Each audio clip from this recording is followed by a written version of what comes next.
Welcome back, everyone, to another episode of Optics in Action, where we spotlight leaders with vision and clarity. And today I'm really excited about this guest. Today we have Ben Cooper. He is the CEO and founder of Amplify. And for those of you who can see on video, if you're not listening just by audio, you can see on video, you can see he's got guitars and he's got a music background and all this stuff. I love the concept of amplifying your business. And so welcome, Ben. We're excited to have you today. Thanks, Ryan. I'm really excited to be here with you all. Yeah. So I always like to ask my guests, the first question is, why are you passionate about what you do? So before we get into what you do, why are you passionate about it? Yeah, I love that question. The origin of starting Amplify was actually, and you mentioned the guitars on the back wall. So it was coming out of a season where I was in Nashville in the music industry, collaborating with all these creative, other musicians and songwriters. And it was an amazing experience, but there came a time we had two kids at the time. We now have four. Buying diapers by writing songs was getting complicated, you might say. And so I had to make a decision. I love collaborating with people. I love working with people.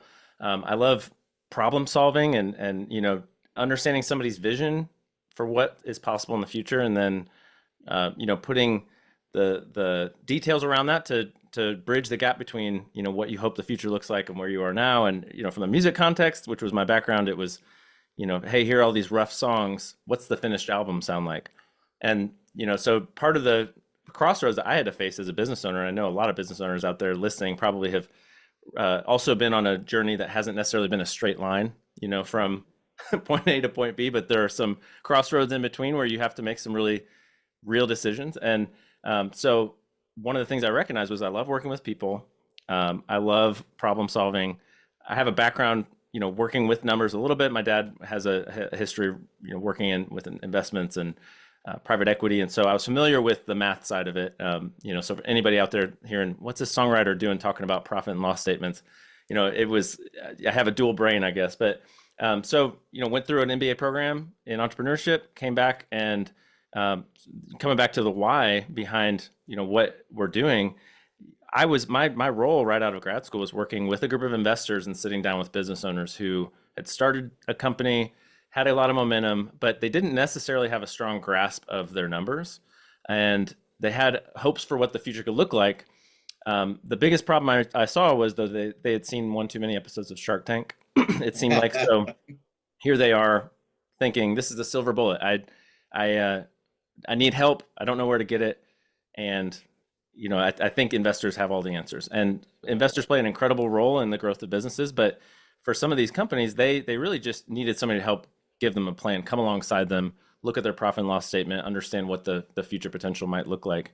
And one of the values that we have as a family, that Brittany and I have, is hospitality, and we really care about helping people not feel alone or guessing around complicated things. So we, for the last 8 years, have just been coming alongside business owners and getting an understanding of what their long-term vision for the business is, and then helping connect the dots between what they're facing today.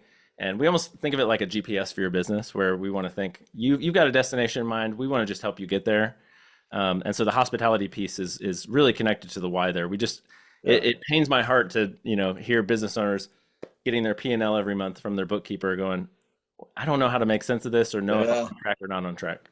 No, it's a great point, and I love that perspective, how you brought your value, your sort of core values into it, and thinking about hospitality and numbers. And it's like you talk about music and numbers, and Yeah. music is actually very mathematical. Just like the concept that I've created of optics, which is optics is the study of light and perceptions of people. Yep. And when I think about what you're doing and the passion that you're putting into it, and understanding that a little bit, I think it's really important. When we start with a mindset of helping people to do something, then we create value. And I think that's really important in the world today. What are your thoughts about that? Yeah, I think that's incredible. Just one of the things that comes to mind as I hear you talk about that is the importance of understanding for each business owner what it is that needs to be amplified or magnified, or when you talk optics or sound, I love how we're talking about all these physics concepts. But really, the importance of honing in on what's really at the heart of what's happening, and having a clear understanding and a clear definition, and being willing as a business owner to be honest about the truth that's going on within your business, and maybe how you want that to either be fostered or, pruned away, to make room for the right thing. So, just I think the greatest light bulb moments that I have seen with my clients, and I saw one yesterday actually, pest control business who, had always wondered what happens if we have these goals for growth, but what levers do we have to get there? And we think one of the big ones is what we could spend on advertising and marketing to bring more phone calls. But the scary thing with that is what would happen if we increased it by 10 grand a month or 20 grand a month? We're going to need to hire more technicians. So what's the relationship between like the operations and growth levers? And, so we built a couple charts that just showed, hey, we know what you hope the future looks like. If we follow these different, advertising investment plans, here's how many technicians you'll need at these different levels. And it's like unleashing the imagination of the business owner again. So there's an excitement there where you start to tap into, let's not shy away from, because questions around numbers may be complicated and hard to answer. Yeah. The greatest thing I want to push against, to be honest, is business owners not dreaming or imagining about what is possible in the future just because it feels too complex or ambiguous today. Yeah. No, I love that blend that you just shared. I mean, I think this probably comes from the two sides of your brain, the music writing and creativity and dreaming and visioning things. And, and then there's the technical side of music, right? There's the physics side of music. And I have been sort of envisioning this in a similar way, the physics of light, optics, and the perceptions of people. So I just imagine for a moment, or if our audience just imagines for a moment, the P&L statement and a business owner, and you've got these technical components. The technical stuff has to be right. The physics of the statement has to be right. The data has to be right so that you can understand it. But and that's one thing. But the other thing is, if the person who's looking at it, even if it's right, you can have massive amounts of complexity, right? It wouldn't really be interesting to listen to music if the music was truly just numbers and wavelengths and stuff, and we couldn't actually hear it. We just saw these numbers, and it wouldn't really be that interesting. So the person has to be able to perceive it in the right way. And I think that flows through to this. So how do you make sure that the numbers are right and the person can understand it? How do you do that with Amplify? Yeah, that's I love where you're going with this, because I'm having a light bulb moment as we're talking as well, because Love it. great for optics, light bulb. But there's, the to build on that metaphor, the numbers being accurate doesn't transform a business, right? Like 100%. books are organized, the data is correct. That's like if this guitar on my wall behind me, all the strings are tuned, great, it's in tune. So what? So then the question becomes, what's the music you want it to play? Like what are the chords, what combination? So not even, I think a lot of times there are a lot of, our definition of success, like I was coming back to earlier, it's easy to adapt it from other people. You might hear on podcasts, not this one, of course, but other podcasts where you're hearing these formulaic approaches to, this is how every business needs to think about profitability, or if you want to grow and scale, you're worthless unless you're 10xing whatever, right? And so there are just so many other definitions, and to build on that metaphor, that feels like other people's songs. Yeah. And so what we are wanting to do to bridge, to carry that over is, we want to write songs with them. So we're kind of collaborating with them, understanding their own numbers, and then also understanding their vision or almost artistic voice of their business, like what matches and follows who they are and what they want their business to be. And a lot of the business owners we work with are, they're at the size where the business really reflects them as people. And we want to have a holistic understanding and approach of who they are and what they value, because at the end of the day, we're never going to want to make a recommendation to somebody that, here's the key, you just got to work 85 more hours this week and then you're going to finally hit your goals. It's like, no, you have small kids at home. You are trying to, you want to travel more. You like all these, you might be in different life stages than anybody else you're hearing on any of these podcasts. And you're needing to be really clear and honestly have permission and peace of mind that it's okay. And it's only okay that you define what your song for your business should be. And our desire then is to make sure the math is great and that everything is true and sound and accurate. So it's not risky that you're doing something different than other people are doing around you, but we're just coming alongside you and supporting that with all the right tools and skill sets to help you stay on track. Yeah, yeah, that's a great perspective. I have sort of these two statements that I often make. One is people without process get frustrated, and I think it applies for what you're doing as well. That people without understanding of their business and their numbers get frustrated, right? A business owner who doesn't understand the numbers and doesn't know what to do with it.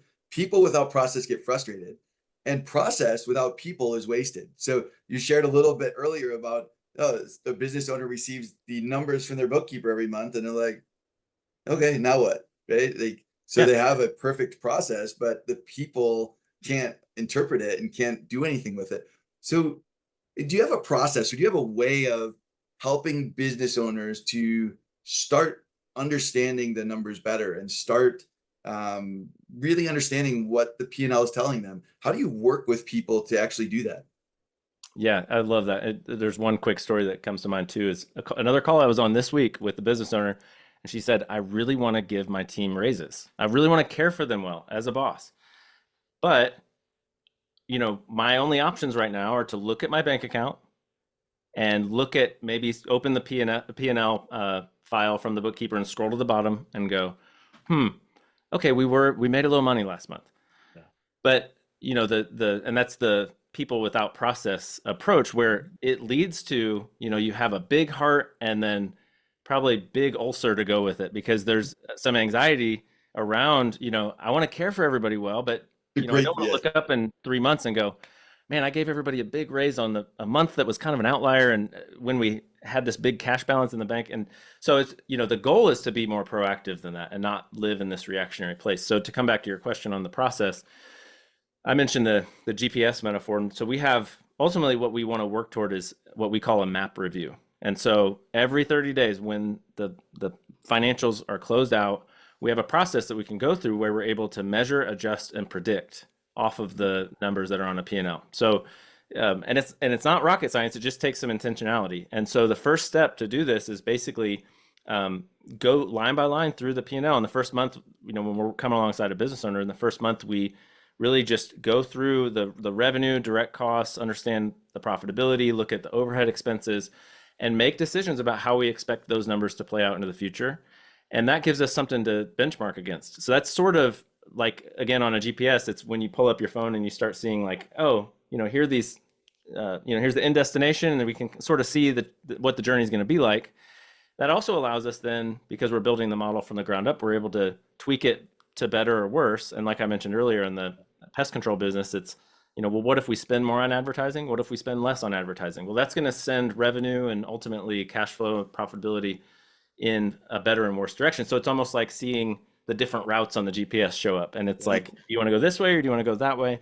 And then that allows us then, when the books do close out, we can get into a rhythm where we review that and recalibrate, so we can measure what we thought was going to happen versus what actually happened, make adjustments, which is the A in MAP, to the underlying model, and then zoom back out and say, do we like the prediction now? Do we like where this is telling us we need to go? And then ultimately, what new questions can we be asking here that would further add confidence and peace of mind? Because the reality is, running a business, the worst thing I've seen is you are not updating that growth plan month over month, and you're kind of holding yourself in October to something that you decided in January, Yeah. and the story's changed. It's just not, Yeah. it's not worth feeling good or bad about how much you're above or below some sort of check mark that, or checkpoint that you. Arbitrary. Yeah. Yeah. No, that's a great point. And I really like that acronym. I've been reflecting on it as you've been speaking, the concept of you need to measure something. Like you have to, if you want to use the data to make decisions, you have to measure something. And then the A is adapt. Is that Mhm. right? So Adjust. Yeah. So we're going adjust. to Okay. adjust Adjust. the model. Yep. Okay, so the first one we're going to measure, we're going to look at what's the data telling us.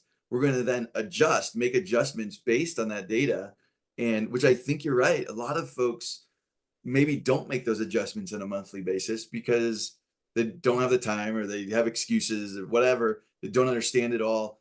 So measure, adjust, and then from that, you're able to then better predict probably, short term and maybe even long term, Exactly. where you should be focusing and things like that. So I love that acronym. Is that something you came up with, or where did that come from? Yeah, yeah, I came up with it. That's probably the songwriter background in me, just wanting to, uh, just make it memorable. Because the reality is, there is no good that we can find good habit that is easily understood or simple framework of what's the process actually look like. We, again, coming back to the desire to not have any entrepreneurs alone and guessing out there, a moment where you feel alone and guessing and it's every business. If you're keeping books, you've got a profit and loss that's showing up hopefully That's right. every month. And so it's a moment that just keeps happening every 30 days that you're going to maybe feel like you're swimming in deeper water than you feel comfortable in. And so we want to just be able to help fill that rhythm and fill that gap. We also work with a lot of businesses who are running on EOS, if you're familiar with Sure. traction. And um, there's a gap between what happens on the weekly level, where like one of our clients brought us into his scorecard and said, hey, I want to make sure that what we're aiming at for our sales team, from the number of calls and the close rate and the churn rates, all that stuff, that those are actually connected to the end of year revenue and Yeah. profit goals that we have. Because for him, as the business owner, he's facing a couple different realities. He might either be cheering on the sales team and everybody thinks they're winning, and then he looks up at the end of the year, if those two numbers are disconnected, or those two pieces, and he either has to then face that when it's too late, or maybe his targets are too high and the expectations need to come down. But it's just so much better to learn that on the front end. It creates a more peaceful environment for the people who are part of the team than looking up at the end and going, what went wrong, Yeah. where were we Yeah. off? And it's, you were off the whole time. Yeah. That's an incredibly common thing, I think, for business owners to want to have predictability, to want to look at those leading indicators and have some level of confidence that what's going to happen at the end of the year, what's going to happen a year from now, what's going to happen 3 years from now. And none of us can really predict that far out, but in terms of like details. But when you go through that with folks and you start building confidence, it sounds like, Yeah. around that monthly confidence, are we seeing those connections between the leading indicators and the lagging indicators? What's missing? Is there something else? So how do you kind of make those adjustments as you go, and ensure that those connections are coming together? Yeah, it's really fun to watch, because generally what happens is, the first, and we had a kickoff first map review with the client this week, where there's a lot to look at, because you're kind of seeing for the first time, okay, from top to bottom, we've got a comparison on, everything from top line revenue down all the way to net profitability. And so there's a lot to look at and understand. But with each cycle, there's almost iterations and revisions that get to be made to where we start understanding, which assumptions have a key impact on, ultimately what's going on in the revenue, by channel, or profitability, those types of things. So confidence and trust gets built each cycle, right? Because you're starting to see, oh, hey, we're getting closer. Like this is a, we're honing in on this. And so, what you start to see happen is, that first round of questions that may have just been clogging their imagination, or the part of your brain that dreams about what's possible. And I heard this directly from our client this week, was, man, you guys are helping me begin to ask more questions that were behind that first series of questions. And that's what I love hearing, because then it just means that the imagination is coming to life again. And you're not sitting there going, well, I tried a bunch of things in the past, and anytime I've tried something, no matter how hard I tried, it didn't go out the way, didn't pan out the way I wanted. And so what we just see is, there's almost like this gradual coming back to life. It's almost like we have a plant that looked like it was a lemon bush, and it looked like at one point we weren't sure if it was still alive, and we realized, oh, if we just take care of it and water, it's like gradually it's now putting lemons on the branches and stuff. And so it feels like that same sort of process, where with care and time, you start to see this come back to life. Yeah. That's a great metaphor. And I think, I could really envision that as you were talking. And I've experienced some of that in my own life, right? As an entrepreneur, with a team and all these types of things. There's times as entrepreneurs where we sort of neglect ourselves and probably harm that dreaming that we have in our brain, right? That dreaming side of our brain. And we start focusing on these are the tasks that need to get done, and these are the things, and these are the stresses I have, and whatever that looks like for folks.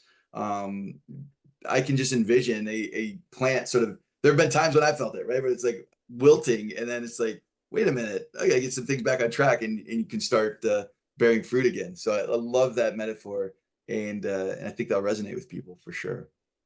Yeah, absolutely. I mean, it's running a business is so much about the trade-offs that you have to make. And the reality is, and Every it's one of day, the things, every single day. well, it's one of the things that we really care about in showing different paths forward is what if you do this instead of that? We want to give you some, as much as we can understand all the inner workings of your business, what's going to happen? Like, Yeah. do you like the where that path goes versus this path? And some of the things that, could be standing between somebody, like one of the things I do care about, obviously, is still making music. And so I want to grow Amplify as a business in a way that leaves room, both money and time for creativity. That's unique to us. Like I think we're the only family that I heard of last year filling up the minivan and driving to Nashville to go into the recording studio because our kids helped us write a song. And we had Garth Brooks band members playing on, it's like such a cool experience.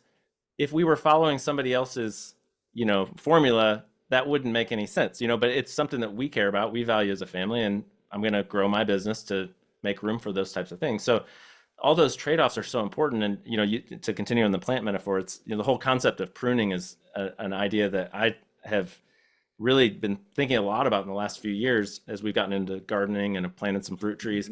There's a lot of counterintuitive work that goes into pruning a tree to produce the most fruit. And so I love that Yeah. we're talking about that too, because it means that what you do today might not make sense for 18 months or 5 years. But if you're thinking in the long term, you might make some decisions today that might cause some people around you to go, you cut off that whole branch. What are you thinking? Yeah. You say, well, it was in the way of this other thing that I care so much about that it all can't exist at the same time. There's just not enough room. And so I think one of the hard realities for any business owner out there is you're making hard trade-off decisions all the time. Yeah. Yeah. It's one of those things that even personally and recently I've been looking at, having a podcast, and I've got a book launching in just a few weeks, and I've got, we've got software as a service, and we do Yeah. consulting, and I've got a team that actually executes on processes for clients. And when you start thinking about these things, it's like all these branches can just grow, and the more branches and micro branches you have, the less likely that any branch is getting the nutrients it needs to produce fruit. And so that vision, or that thing that you just shared there about, I had to make some hard decisions even Yeah. recently about, I'm going to cut this and I'm going to prune that, and I want to get refocused so that we can be more productive and really create more value for the clients that I have and that I focus on. And I think that's a big deal for people. I love that. It's inspiring hearing you say that, because I know, we get to hear this story, but I'm sure there were some hard moments in those cutting away, where you're having to say, this has so much value and it's gonna maybe hurt, to cut this thing away. But I appreciate your transparency with that. Yeah, sometimes we have to make those hard decisions, and they can be very painful, right? Um, I love the concepts that you're sharing and the way that you go about doing this. What does an ideal client look like for you? What type of company who might be listening to this or might be interested? What type of folks do you help the most? Like, you can help almost anybody, I imagine, with what you're doing, but who benefits the most from what you're doing? Yeah, I would say we resonate the most with um, business owners who are in one of those hard trade-off seasons where they are wanting to steward their business well, and they've created something they want to, lead well for their team. Mhm. But and the cost of guessing at some of these big decisions that they may be facing around growth, whether it's hiring the next person or opening another location, at first when maybe they started the business, things seemed pretty simple and clear. And, now fast forward, and now there are 10 families who are going to be affected if things go well or not. And so they want to make sure that they are, you know, at peace with the decisions they're making, and have a clear mind around the numbers. And so And then most of the entrepreneurs we work with didn't start their companies because they love spreadsheets or numbers. It's kind of like they've created something, right? They love, it's a coffee shop, or it's a almond butter maker, it's an outdoor rooftop tent company. It's like they did it because they are solving some real world problem that they care about and are passionate about, and they're not doing it because they love numbers. So we love to come alongside and help bring clarity there. I mentioned EOS businesses, that stage of growth where a company is starting to instill some of that key structure that the EOS framework brings, and it brings right to the surface, the key activities that you think are driving growth in your business, and then your long-term revenue and profit goals that you hope for. And so where we love to come alongside is then bridging the gap between the scorecard and the vision traction organizer. And for companies running on EOS, it's about making sure that those are talking to each other, so that everything that's happening today and the way the team is being held accountable, you're on track. You're on track for a long-term win. And so generally the companies we work with don't have a full C-suite in place, so there's nobody kind of in place to intentionally look at the profit and loss statement every month and interpret and say, here's where we're at. So right. No, that makes sense. And by the way, a number of my clients, quite a few of my clients, run on EOS as well. And traction and the whole concept of that is it's really a great framework for organizations. And so where I get brought in is that piece of traction, which is get your processes documented and followed by all. Huge. And the ability for organizations, sometimes business owners didn't start a business because they like process mapping or because they like, those types of things. So we built the Optics system around helping get processes streamlined, documented, and followed by all. And so that's a common play. It's like we operate in different segments of supporting those types of companies. So, so I love that. So listen, Ben, it's been an absolute pleasure having you on. I think we have so much that I'm sure we can continue conversing about and that people could listen into. How do people get in contact with you if they're interested in learning more, if they're interested in exploring what this could look like? Absolutely. So you can find me at amplify.business. So spelled out business there is the domain. Amplify.business, you'll find some free resources and stuff there. But and you can schedule a call if you want to spend 30 minutes together talking about pruning or your business or whatever it is. And then, we mentioned trade-offs. There's a story I just reposted from one of our clients on LinkedIn. That's another great place for us to connect if you want to find me on LinkedIn, where she had to make one of those hard pruning decisions about, small business. We finally got on the shelves of Walmart, and then she said, this isn't working for where we want to go. And so had to make a hard decision. So you can read more about her story there. But yeah, connect on LinkedIn. And then, would love to chat in person if it makes sense. That's fantastic. Well, thank you again, Ben, for spending this time with me and our audience for the past 25 minutes here. Absolutely, Ryan. Thanks for having me. Hey there, my name is Ryan Weiss, and I am the host of the Optics in Action podcast, where we spotlight visionary leaders who bring clarity and innovation to their industries. If you are interested in being a guest, or if you know someone who would be, you can find more information about the podcast and listen to previous episodes at opticsinaction.com. We'd be thrilled to have you on the show and can't wait to hear your story.